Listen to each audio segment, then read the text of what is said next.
People come from all walks of life. They all have lives they lead. Any and all are welcome here to come and chat with me. Hi, everyone. Welcome to the show. Well, my guest today is the Mayor of Mission. Ladies and gentlemen, time to meet Mayor Paul Horn. Thank you so much for having me on, Nancy. It's great to meet you and great to be a part of this. Oh, I'm so pleased that you had the time to do it, because I know you're probably busy, as mayors tend to be, right? Yeah, it's a day where it's a schedule that can change at any time, and it's always all over the place. But to me, things like this are really important. Opportunities to just talk with people are really important. Great. I would like to know, first of all, how long have you been mayor? I was just elected mayor actually in May of this year. We had a by-election here in Mission. And so I have only been in this job for a short while. Pam Alexis, our MLA, was our mayor and then won the provincial election in the previous fall. But I was on council for 6 years from 2005 to 2011. So it's not my first time being involved in Mission civic politics, just the first time being the mayor. Yeah, I was going to ask you, because most often I hear that people step from council into the position of mayor or run for mayor. So I'm sure there's cases where somebody just goes from never being in politics to running for mayor. Must happen. Absolutely. I can't imagine how you would do that, because I must say, even having done the job before, there is still quite a lot of learning curve involved, especially coming in midstream. You know, the others on council had already done up the strategic planning and so forth. But even though it's been 10 years since I was working in civic politics, a lot of the stuff has remained the same. I never thought I'd be back and doing the job, but here I am. Very good. So how long is this term run for? Because you said it's midterm, right? And it's only going to be till next October. And I've already told folks when I was running last time, I'm looking at it as more of a 5.5-year commitment. I'm trying again in next October, and we'll see whether or not the people of the community decide to give me 4 more years, but that's kind of the way I've looked at it. Okay. Now, what's the population in Mission?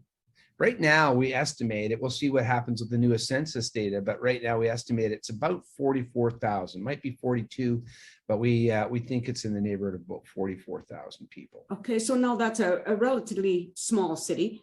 It must have special challenges compared to maybe a bigger city. It does, and I think really, it has a lot to do with what's going on all around us. If you look at what's going on in Abbotsford, Maple Ridge, and Metro Vancouver, they're all growing dramatically, and between that and the fact that property values have increased tremendously, there's a lot of people coming here wanting to build and wanting to buy, and so that's costing it's making affordability a very big challenge here. Right. And the other big problem is that Mission has a unique, unfortunately not good balance in terms of its tax base. We have mostly got a residential tax base here, and what that means is that most people, about 70% of our working community, get in the car every day or on the train, and they commute to work elsewhere. And that's a big concern from our perspective. Those are not only folks taking their time out of our community, but they're often spending money elsewhere. They're often not available to do community volunteering or to be with their families. Big quality of life issue for us. Right. So those are some of the unique things that right now affect us. Of course. Now, unfortunately, with COVID, you haven't been able to focus on any kind of a tourist industry, I would think, right? Well, it's interesting because actually Mission has, in a strange way, been both a beneficiary of and under pressure because of the fact that, especially last spring, I should say, we really couldn't go and do much of anything. And so where did people go? They wanted to go to the nearest place where they could go for a hike or they could go fishing. And Mission has a municipal forest. It's about 40,000 acres. And we really saw a lot of people come, and they wanted to go boating on Stave Lake, or they wanted to go swimming at Hayward Lake and so forth. And suddenly overnight, we really found that we had all these user conflicts between residents in the area, industrial operations such as logging, and all these visitors they wanted to treat well. But I think we're quickly trying to adapt to that. And that that has all been a particular challenge last summer as we went through this big dry spell and we're concerned about forest fires. Yet another thing to adapt to. Absolutely. And then we had such a hot summer this year too, which must have affected Mission like any other city around here, right? Well, I'll tell you that from this person's perspective, every single time I heard a siren go down my street, I would listen, or in my area, I would listen for a second one, because when I could tell that there was an assist vehicle, a second one coming, it told me there was likely something more significant than the usual car accident. Right. And so I was listening, and I would wake up sometimes in the middle of the night because I was always worried that we were going to have some kind of major fire event. Luckily, in our municipal forest, we didn't have any of those events. We did have some scary moments in our Heritage Park forest, but luckily the Ministry of Forestry got in there and helped us, and we knocked them back quickly. Right, yeah. No, I've been to Mission many times, and I find it kind of a unique place, right? There, I can't remember the name of the theater. The Clark Theater. The Clark Theater, yeah, with your stage, right? Where you were, like, because I was part of the vagina monologues that have been performed there quite often. Yeah. So, and I know it was a very popular theater. So, has that lost a lot of revenue again because of COVID? Yeah, I think it has. It's really been a challenge for us. But what's happened is that used to be operated by the school board, and now it's been absorbed by the district of Mission, or the city of Mission now. And so we operate it. And that building really represents a tripartite partnership between the school board, the Clark Theater right in the middle, and UFV on the other end. And so there's more opportunities for us as I think we move forward to make something even better and more exciting there. But yeah, for the last year or so, that's been a challenge, because you really couldn't do very much there, and they're just gradually starting to reopen now. I'm glad it's reopening, because I really enjoyed being there. It was a very I don't know how to say, a homey theater, maybe. Yeah, I think it's partly because it is where all of the theater arts programs of the school operate as well. So we have this really top-notch facility, but at the same time, it's very accessible. And it's going to be very strange to spend a November 11th without being in that building for a second time in the last couple of years. It's something that many of us utilize on a regular basis, whether it's seeing our children graduate or going to an award ceremony. And like you, being on stage for many people is a part of what they're doing too. So they might be there as an audience member one night, or watching their children, and another night they might be on stage as part of a choir or part of a local production. And so that to me is one of the sort of successful elements of that particular facility. Yes, absolutely. And now, just changing the topic a little bit, I'm sure like here in Chilliwack, we have a number of homeless people. And does Mission have much of a problem with that? I think it's a problem everywhere right now, and certainly it has been in Mission. And so we've seen a transition during the COVID era where the number of folks who were encamped has gradually been reduced, because wanting to help people to find housing wasn't just important for them, but also important for the containment of this disease, right? So we have another facility it's essentially a repurposed motel that has been seconded by the province, and we'll see whether it ends up needing to be extended. But right now it's nominally in place until March of next year. What that has meant is we may have a few less people in the bushes and a few less people who are out in distributed areas in Mission. But at the same time, now there's this sort of one area where there are a lot of people who are being housed, but not enough services to really help them other than the roof over their head. And that's a big concern. Right. And of course, the numbers are going up. And part of the reason the numbers are going up is because of affordability of housing. Right. We've often seen people that I would describe as being marginalized or disenfranchised who've been challenged. Folks with untreated mental health issues, untreated substance abuse issues, people experiencing long-term trauma, just to name a few. What we're seeing more and more of now are displaced single moms with families. We're seeing people who really are displaced purely because they cannot afford a home, even though they might be a working person. Right. As real estate values climb, and a lot of people in our community, have lived in basement suites. It's really been sort of the way that our community has addressed rental housing for the most part. Well, a lot of those homes are being sold by people now because the prices have gone up so high. And then the new purchasers often don't want to have a tenant, or they want a family member. And so all these displacements have occurred.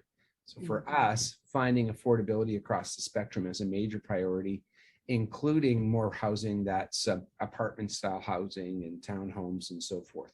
So that's something we're actually literally on the cusp of releasing here in the next few weeks, is our affordable housing strategy. And to be honest, I think we're behind on it. Well, I think Chilliwack is in the same position.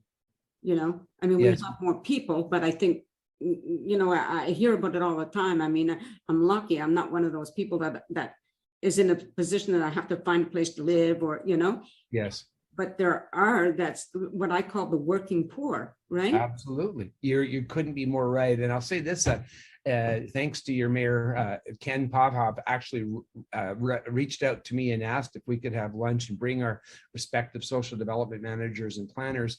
And we did just had a great talk and really shared information. And so what's really been great is the will within the Fraser Valley, Abbotsford. We also have these conversations, is we're learning from each other. We're learning what works and what doesn't work, and has really been a powerful part of us moving forward. I don't think there isn't a single solution. I'll say that first. And the second thing is that right now, the elevating cost of land and of building materials and of construction means that it's even harder to keep a pace if we're simply going to always build something. So a lot of what we're trying to do is actually to work with the market to try and have them provide some of what they're doing. So a big part of this is our density bonusing program.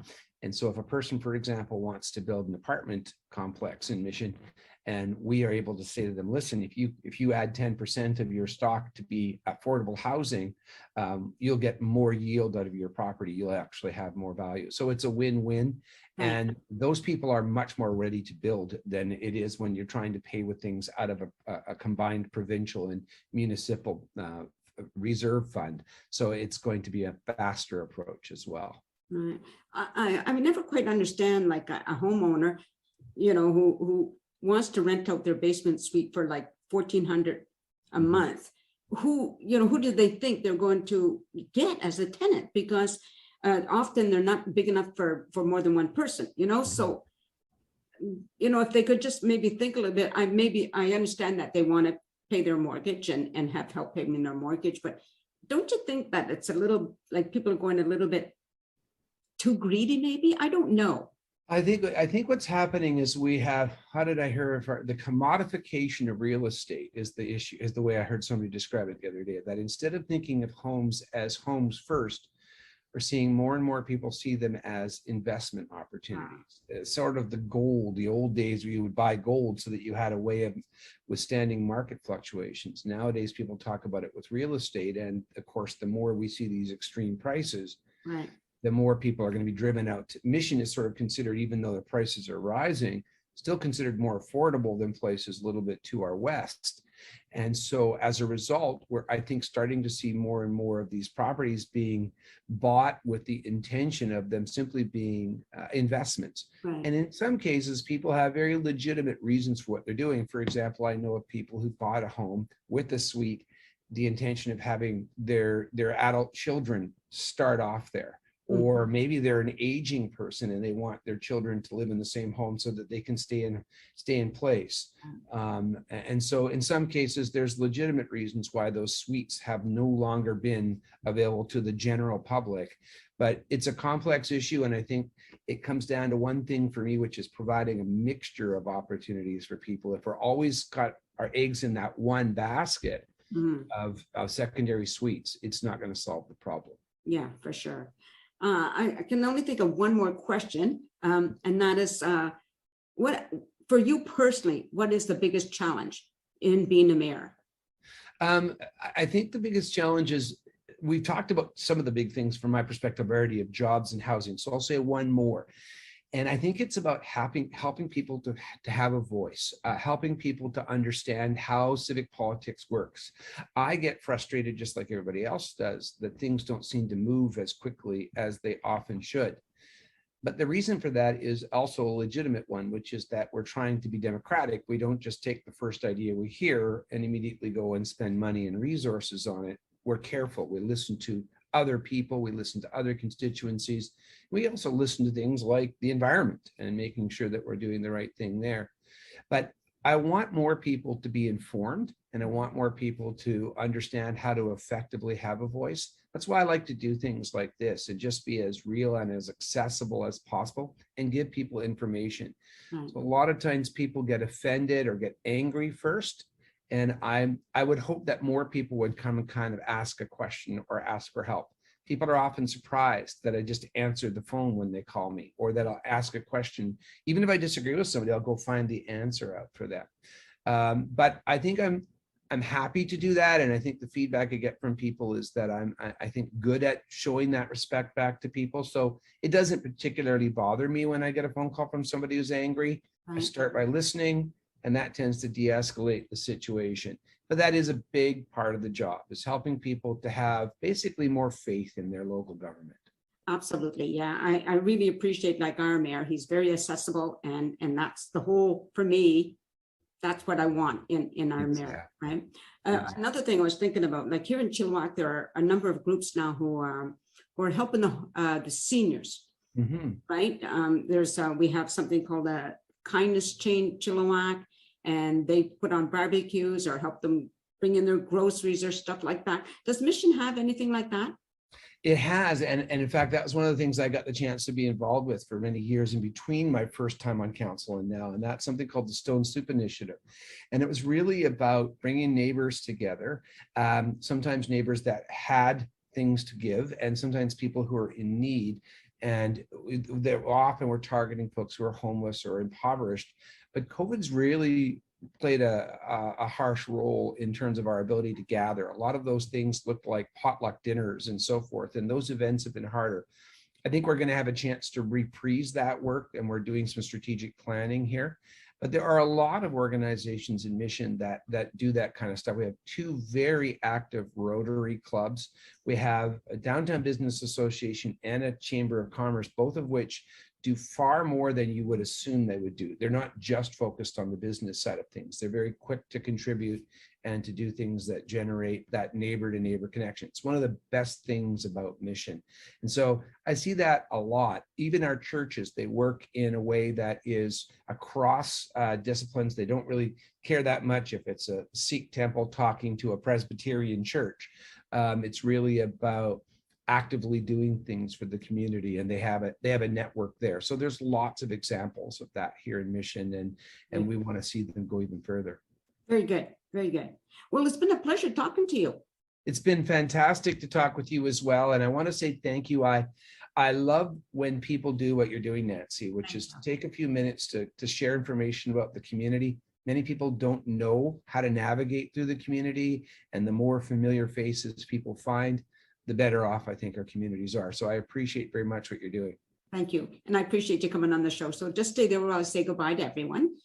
Well, everybody, I hope you enjoyed listening to Mayor Paul Horn, Mayor of Mission, and go visit Mission, once, well, you can now. You can do it safely if you keep in small numbers. It's a lovely place. I've always enjoyed being there. And I hope you can keep watching this show, and maybe if you can subscribe to my channel, that would be nice. I did it this morning. Yay! Thank you, Mayor. Until then, everybody, peace out. Thank you again. A sense of community, Chilliwack's a place to be. A sense of community when you're free. Rolling through the mountains, rolling through the valley, rolling through paradise with me. It's multicultural, you're sure to see it all. Chilliwack's the place to be, you'll see. Come party in the park, go dancing after dark. Chilliwack's the place to be, you'll see.